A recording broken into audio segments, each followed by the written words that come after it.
Сегодня свой личный прием проводит руководитель администрации Книжпогорского района Вячеслав Ивочкин. Вячеслав Иванович, здравствуйте. Добрый вечер, Илья. Добрый вечер, уважаемые телезрители. Вы знаете, в списке вопросов, которые жители вашего района направили в общественный прием на главы республики, выделяется тема водоснабжения, поэтому мы с нее и начнем. Емва, улица Первомайская, дом 26. В нашем доме проблема с горячим водоснабжением длится не первый год. Обращались в администрацию района и города, но проблема не решена. Просим вас оказать содействие в решении этого вопроса. Действительно, значит, периодически там возникают проблемы с обеспечением качественного горячего водоснабжения. На сегодняшний день, по имеющейся у меня информации, там уже работы проводятся. Проводится работа управляющей компании «Уют», которую возглавляет один из руководителей бывшей нашей муниципальной жилищно-коммунальной организации. Я думаю, что этот вопрос я возьму на контроль, и мы с ним разберемся в течение 2-3 недель. 2-3 недели срок был озвучен. Замечательно. И нашим зрителям я сообщаю, напоминаю, как угодно, что мы работаем специально для того в прямом эфире, чтобы ваши звонки были первичны. В данном случае вопросы в адрес администрации Книжпогорского района, телефон на ваших экранах. Емва. В переулке Дорожный 6 домов без централизованного водоснабжения и теплоснабжения. Администрация не обеспечивает подвоз воды. Жители неоднократно обращались в администрацию района, в администрацию города. Подвоз воды до сих пор, тем не менее, не организован. Жители 6 домов вынуждены воду доставлять сами. Когда решится этот вопрос? Вопрос действительно имеет место, такая проблема. Отопление там существует. Другое дело, что отопление там электрическое.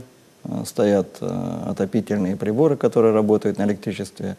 Значит, существует проблема с водой. Организация подвоза воды затрудняется в той части, что необходимо сегодня, видите, у нас сменилась с августа месяца ресурсоснабжающая организация, которая должна заниматься обеспечением коммунального ресурса, в том числе подвозом воды, обеспечением воды. И сейчас нужно рассчитать тариф, потому что в практике Книжпогорского района нет еще такого тарифа, норматива, сколько нужно будет гражданам оплачивать за этот вид услуги. Как только этот вопрос решится, совместно с гражданами все будет решено, тем более нужно определиться, куда эту воду завозить, в какое время и так далее. То есть это, конечно, вопрос больше городской администрации, но я думаю, еще раз мы переговорим с руководителем городской администрации и с руководителями филиала Коми-тепловой компании и постараемся этот вопрос решить как можно быстрее в ближайшее время. С учетом, опять-таки, потому что тарифы придется им защищать здесь, в службе тарифов. А сколько по времени это обычно тарифообразование происходит? Служба по тарифам бывает рассматривает там месяц-полтора. То есть пока окончательный срок мы назвать не можем? Нет.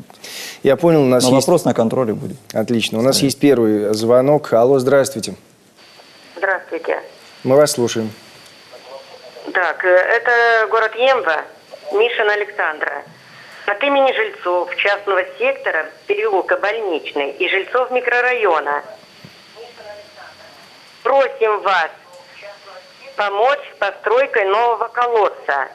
Старый колодец гнилой, а без него будет полная катастрофа. Речь о колодце идет уже 2 года с чиновниками всех рангов в общественной приемной.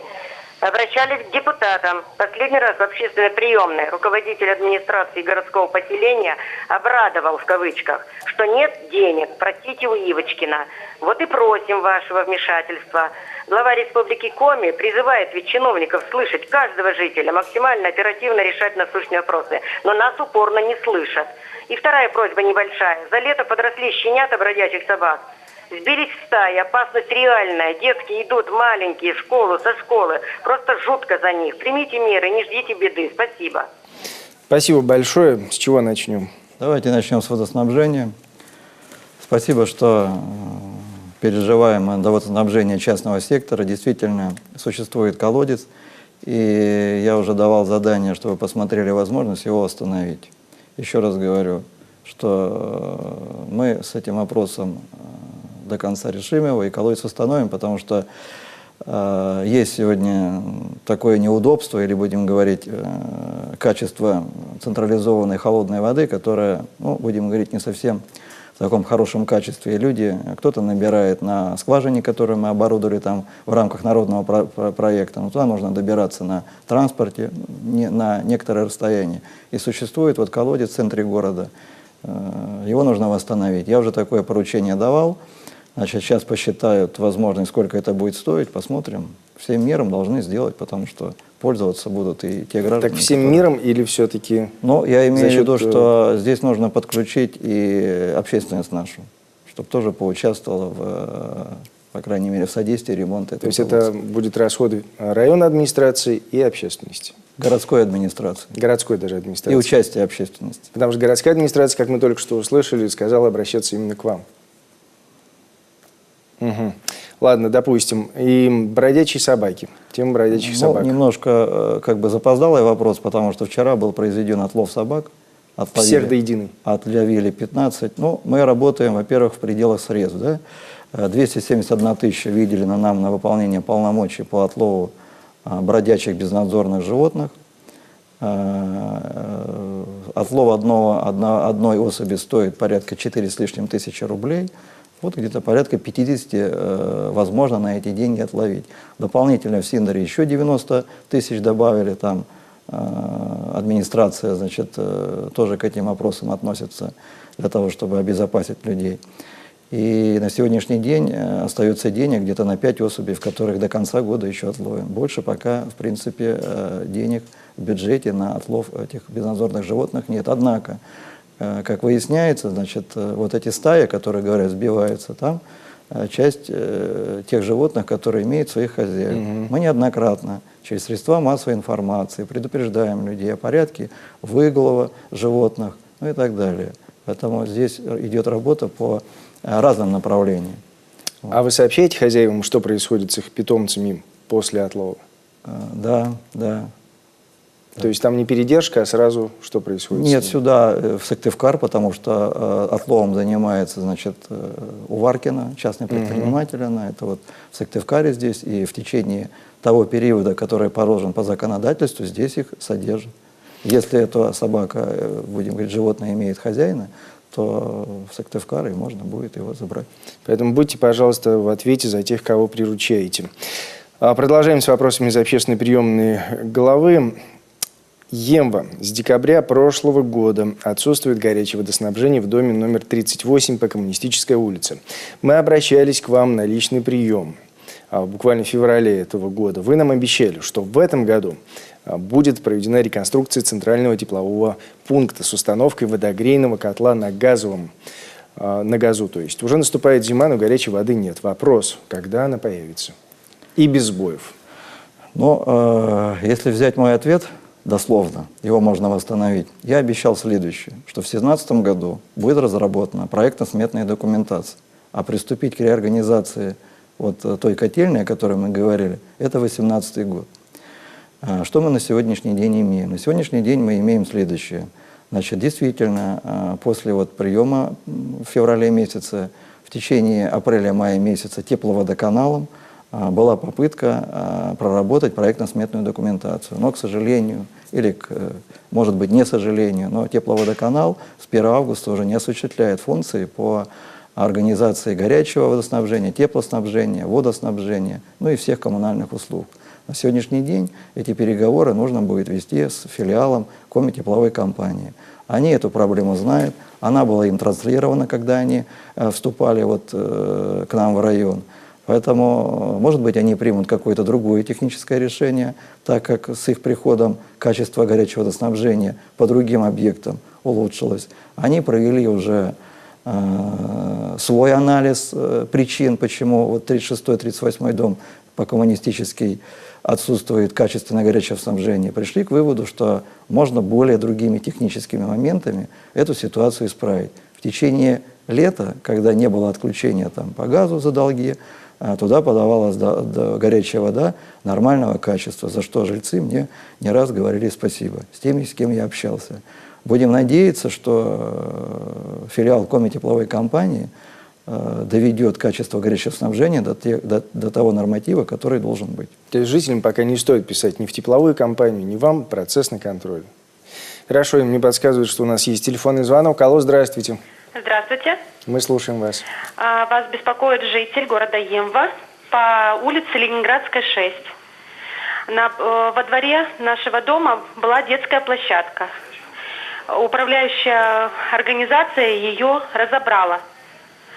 А детям негде гулять. А когда будет, получается, реконструкция данного детскую площадку нам вообще в конце концов построят? Либо реконструкция, либо строительство. Что выбирает администрация? Администрация не выбирает ни реконструкцию, ни строительство. На сегодняшний день жилищный кодекс говорит о следующем. Собственники жилого дома, собственники территории, которая предназначена для содержания этого дома, в том числе детские площадки, значит, могут сами решить по решению этой проблемы. Есть другие варианты, которые мы можем предложить нашим гражданам за счет внебюджетных средств. На сегодняшний день широкая волна идет по народным проектам, но опять-таки здесь необходимо будет какое-то участие самих собственников помещений в этом жилом доме. Если такая инициатива от граждан пойдет, мы готовы в этом плане посодействовать, чтобы появилась детская площадка. Что стоит гражданам сделать? Собрать деньги сразу и перейти, сказать, у нас вот есть определенная во-первых, сумма? собрать инициативную группу и определиться, во-первых, что такое детская площадка, какие там нужны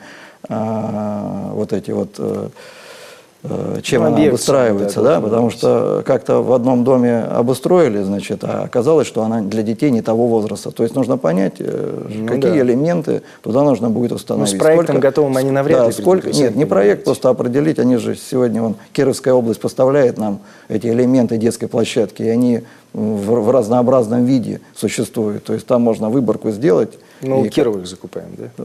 По крайней мере, мы, значит, когда вот это решалось в рамках народных проектов, да, и когда это было в какой-то степени централизовано, а сейчас всех обеспечить через народные проекты невозможно, значит, в Кирове закупали.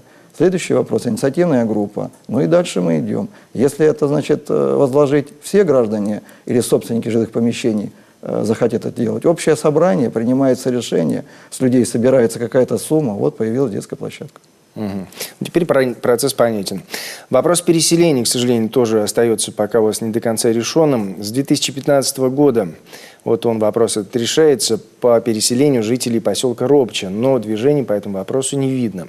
Если нет возможности нас переселить, то создайте нам, пожалуйста, условия для проживания, ведь нарушаются наши конституционные права. Ну и вопрос, соответственно, когда будет решен вопрос по переселению жителей поселка Робча или не решен? Значит, вопрос решения переселения находится не в нашей плоскости. Значит, в феврале месяце этого года было принято постановление 84-е правительства Республики Коми, которое приостановило до 2020 года действие постановления, которое дает возможность, значит, закрывать и переселять поселки неперспективные, ну и не развивающиеся дальше. Поэтому до 2020 года никаких вопросов по переселению как Робча там и других закрывающихся поселков не будет. Просто речь идет о том, что инфраструктура там перестает существовать элементарно. С этим можно что-то сделать? Инфраструктура, дороги содержатся. Значит, деньги на содержание дорог выделяются как до населенного пункта Робча, так и через администрацию поселка Иосер на благоустройство. Значит, торговля, я знаю, осуществляется, там есть местный предприниматель, который приезжает, обеспечивает торговлю. Значит, а других учреждений, значит, ФАП имеется, прием ведет медицинский работник. Но уже не раз к нам граждане обращались, сюда выезжали депутаты Госсовета, и уже неоднократно мы эти вопросы освещали, отправляли, значит, письменно все это объясняли. Но, видимо, придется еще не раз. Но добавили еще, значит, что если нет возможности переселения по условиям закрывающихся поселков, то граждане могут пользоваться льготой, так как переезжающие из районов Крайнего Севера. Вот двое жителей из поселка Робча обратились в отдел экономики к нам в администрацию. Нам поручено эти полномочия от республиканского Минстроя вести эту очередь. Их поставили на учет. То есть в индивидуальном порядке каждый житель может посмотреть, подпадает он под какие-то другие варианты переселения. Да, и еще один телефонный звонок в личном приеме. Алло. Алло, здравствуйте. Здравствуйте. Это беспокоит деревни Ляли Нижпогодского района. Вы знаете деревню Ляли? Ну, это вы мне вопрос задаете? Нет, Ивочкина. У нас беспокоит то, что у нас колодец Сыктывкара мы уже обращались 10 лет тому назад, чтобы срок поменяли. Уже 2 года. Оттуда уже вторую зиму воду местные жители не берут, потому что надо чистить. Во-первых, она провалилась. Вот. Если администрация не может, можно же собрать как-то совместно, или там сложиться, или что, кольца поменять, и что на кольца. И еще вопрос, почему пожарного колодца нет у нас? Вот бывает лето жаркое, даже пожарного водоема нету. Откуда воду брать? Спасибо. По 2 колодцам. А можно вопрос. уточнить имя, отчество звонившего? Скажите, на связи еще наш зритель? Зинаида Григорьевна. Зинаида Григорьевна, да? Не подсказывает, да. Уважаемая Зинаида Григорьевна, деревню Ляли я очень хорошо знаю, потому что при поездке в Сыктывкар я не так уж, будем говорить, редко сюда езжу. Я проезжаю деревню Ляли и все время обращал внимание на наличие уличного освещения. Иногда оно горело сутками, никто там не занимался, чтобы сэкономить электроэнергию. Но я не к этому говорю. Дальше, года 4 назад, мы хотели, как вот только стоял вопрос, когда еще партия «Единая Россия» занималась проектами обеспечения детских площадок, установить детскую площадку в деревне Ляли, но инициативной группы там не оказалось. Так мы поездили, посмотрели, там в Ксенофонтовом приезжали, но и никто не захотел посодействовать. Сейчас вам большое спасибо, что вот как вот вы затронули такую тему, что нужно собрать собрание. Я согласен. Значит, нужно собрать собрание. Конечно, здесь нужна будет помощь главы поселения Серегова, чтобы обеспечить это собрание. Я думаю, вы обратитесь к нам письменно, и мы поможем собрать собрание, определиться. То есть сегодня у вас очень хороший настрой в том плане, что вы хотите отремонтировать колодец всеми общими усилиями и при помощи администрации, и при помощи граждан. Кстати, у нас такие примеры есть по Мещере, где 2 колодца отремонтировали жители по своей инициативе. Они попросили там ряд оказать содействие по лесоматериалам, остальное все собрали деньги, отремонтировали, контролировали, и сейчас никто этот колодец и ломать не будет, и относиться к нему варварски никто не будет. Поэтому я готов сегодня эту инициативу поддержать, пусть ко мне обратятся, и мы вот это организационное собрание проведем, и там все выясним. Ну да, настрой очень созидательный, побольше вам таких жителей. ВКонтакте следующий вопрос пришел вам в нашу группу.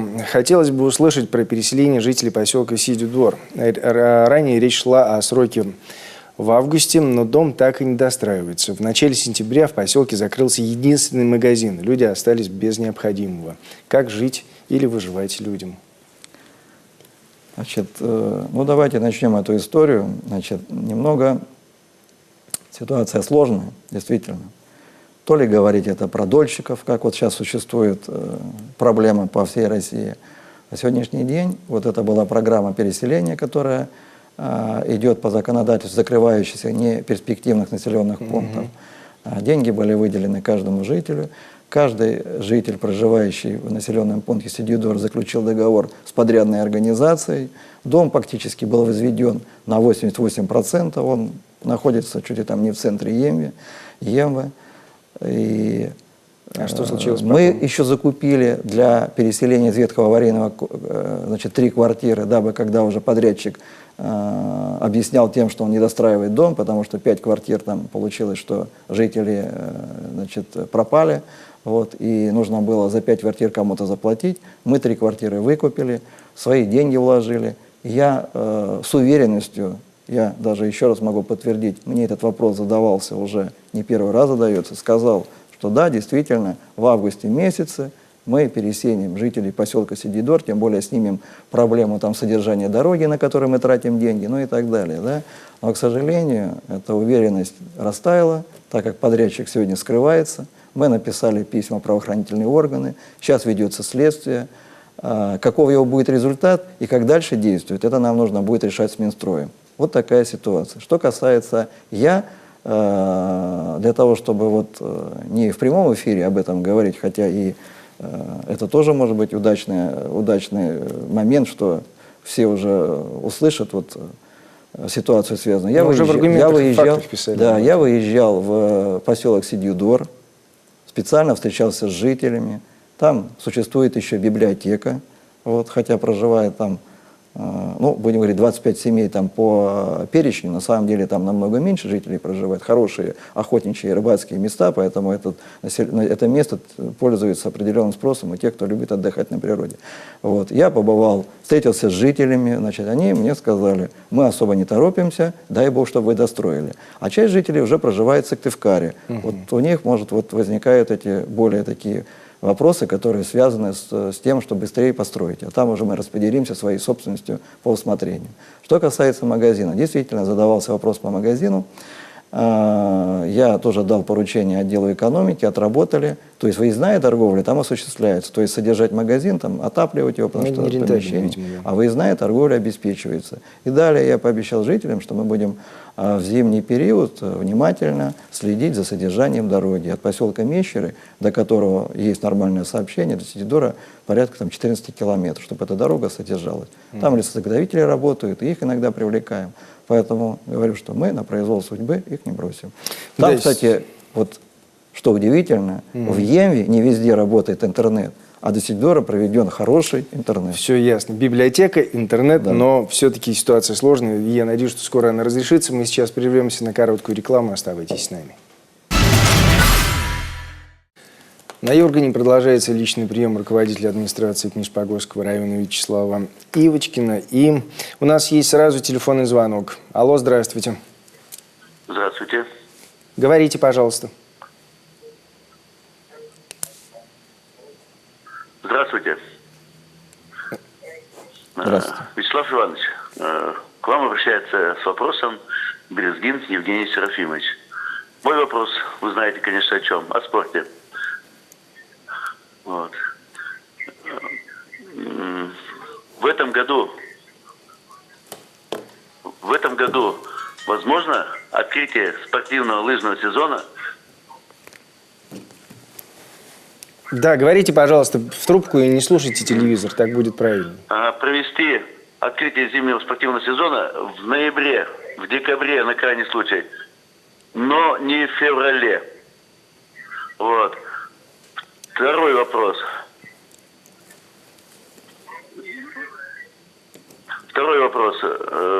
Когда будет укомплектован бассейн специалистами, тренерами по плаванию с нормальной зарплатой?